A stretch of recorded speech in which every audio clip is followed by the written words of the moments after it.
EL Module 2, Unit 1, Lesson 1. Welcome to the next unit. What can you infer about our topic from these quotes? Follow along as I read to you. Long, long ago, in a sparkling blue mountain lake, there lived a young frog named Kicker. Kicker had smooth, lime green skin. His big black eyes were rimmed in gold and bulged pleasantly. When Kicker was happy, his eyes closed into two straight, solid gold lines, one on each side of his head. Now every year, the frogs in Kicker's Lake held a big fly-catching contest. Whoever caught the most flies won.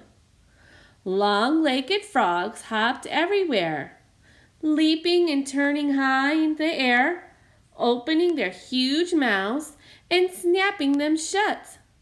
It seemed like each frog jumped higher than the last. We pollywoggle, we pollywiggle, we shake in the lakes, make wakes and wiggle. Rana shared his cave with 3 pet frogs. They were named Drab, Ash, and Gray, and their skin was dull gray-green. Drab was tiny, Ash was tinier, and Little Gray was the tiniest of all. Rana was amazed. Drab, Ash, and Gray were safe, but they were not dull and green anymore.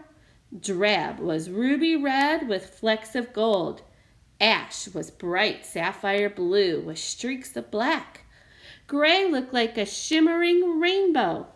The walls of the cave had melted and coated the frogs in brilliant colors.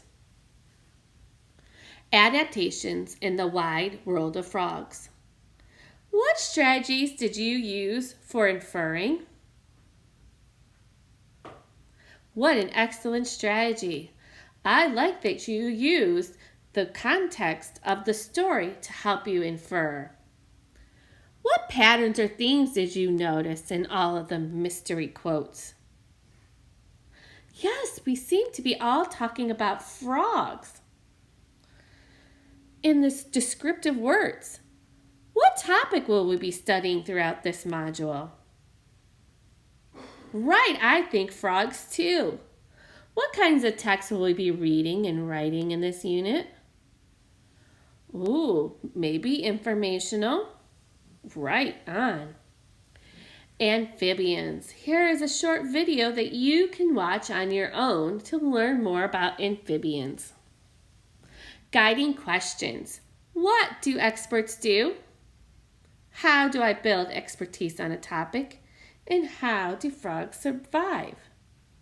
So let's go back to that first question. What do experts do? Yes, they learn all they can about a topic and research. How do I build expertise on a topic? Well, we can research and read what other experts said on the topic. And how do frogs survive?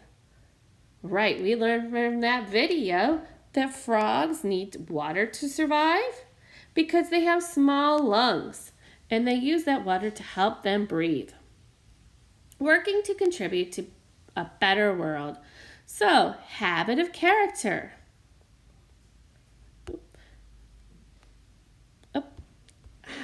I apply my learning to help our school, the community, and the environment. Creating posters, signs, or videos for the school and community. Making presentations, organizing an event to help the school, community, or the environment. And that's what it looks like. And it sounds like, did you know? So our learning targets are, I can infer about frogs and support my inferences with details and examples from the mystery quotes. I can find the gist of Pourquoi tale. Now, thinking ahead to our final performance task. Remember, this is not something we are doing today. We're just getting our mind ready and active. You will generate your own writing to include a Freaky Frog book to engage and educate students in grades 2 to 3. Your book will contain a Pourquoi narrative written in Unit 1, informational writing from Unit 2, a 3-paragraph informational writing from Unit 3, and a Freaky Frog trading card from Unit 3 for readers to play a game with. Based on the prompt, who will read our books? Right, our 2nd and 3rd grade friends. Why will they read our books? That's right, to learn about frogs. I can't wait to read your book. It's going to be freaky. What is a porkoi-tail? Well, it explains why something is as it is. Why the sky is far away. Explains how something came to be. How the chipmunk got its stripes. Usually about something in nature. Why the frog has a long tongue. Follow along silently as I read this aloud without stopping. What do you think this text is mostly about? After the first time, you might want to go back and listen again and press pause while you find the gist of each paragraph section and find an unfamiliar word and use a dictionary to define that unknown word. All right, and that's all on your EL Module 2, Page 4 workbook. That is the white and purple book. All right. Why the frog has a long tongue. Long ago, in the sparkling mountain lake, there lived a young frog named Kicker. Kicker had smooth, lime green skin. His big black eyes were rimmed in gold and budged pleasantly. When Kicker was happy, his eyes closed into 2 straight, solid gold lines, one on each side of his head. Kicker was very smart and very kind and very, very tiny. In fact, he was no bigger than your thumbnail. Now, every year, the frogs in Kicker's Lake held a big fly catching contest. Whoever caught the most flies won. Kicker loved to watch the long-legged frogs in his lake practicing for the contest. They leapt high in the air, opened their big, wide mouths, and quickly snapped them shut, trapping a delicious fly inside. Kicker was excited because this year he was finally old enough to enter. Oh, how he wanted to win that contest. I need to practice, thought Kicker. Just then, a small fly buzzed by. Kicker hopped into the air as high as he could. He opened his not-so-big mouth and then snapped it shut. But instead of tasting a delicious fly, Kicker heard loud croaks of laughter. Why don't you get some stilts, Tiny? Do you need a ladder? Look at those puny legs. Kicker dove deep under the water, embarrassed. All day long he tried unsuccessfully to jump and catch flies.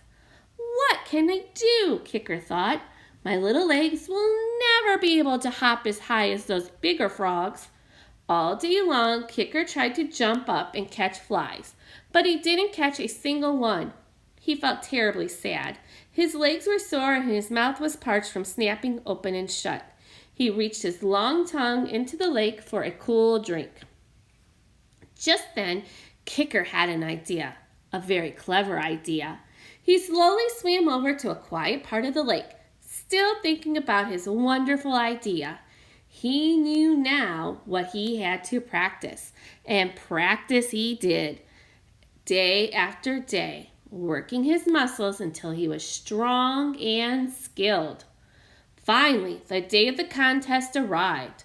Long-legged frogs hopped everywhere, leaping and turning high in the air, opening their huge mouths and snapping them shut. It seemed like each frog jumped higher than the last. The geese kept count of how many flies each frog caught. Who would catch the most? Over in a quiet corner of the lake sat Kicker, barely moving, every muscle still. Decided not to even try, Kicker? Don't blame you. You don't stand a chance, croaked old Bullfrog with a wide smirk on his face. Just then Kicker's long, strong tongue shot out of his mouth, wrapped around a startled fly, and pulled it inside. Kicker did this again and again, catching more flies than all the other frogs combined, all the while barely moving a muscle Of course, Kicker won the contest, setting the record for the most flies caught ever. "Hey, Kicker," called the long-legged frog from across the lake. "That looks much easier than what we're doing. Could you teach the rest of us how to do that?" So Kicker, who never held a grudge, showed the other frogs how to do the curling and rolling exercises he had used to make his tongue long, strong, and flexible. Soon all the frogs in the lake were relaxing, catching flies almost effortlessly. With just a flick of the tongue in the far corner of the lake, Kicker sat proudly, his eyes shut in two solid gold lines on each side of his head, with a big grin on his face. All right, again, now you might want to rewind this part and listen to it again, and look at page 4 in your workbook and follow where each it says to start and to end, and then write the gist of that part, write any unknown words, and use your dictionary app to write the definition of those unknown words.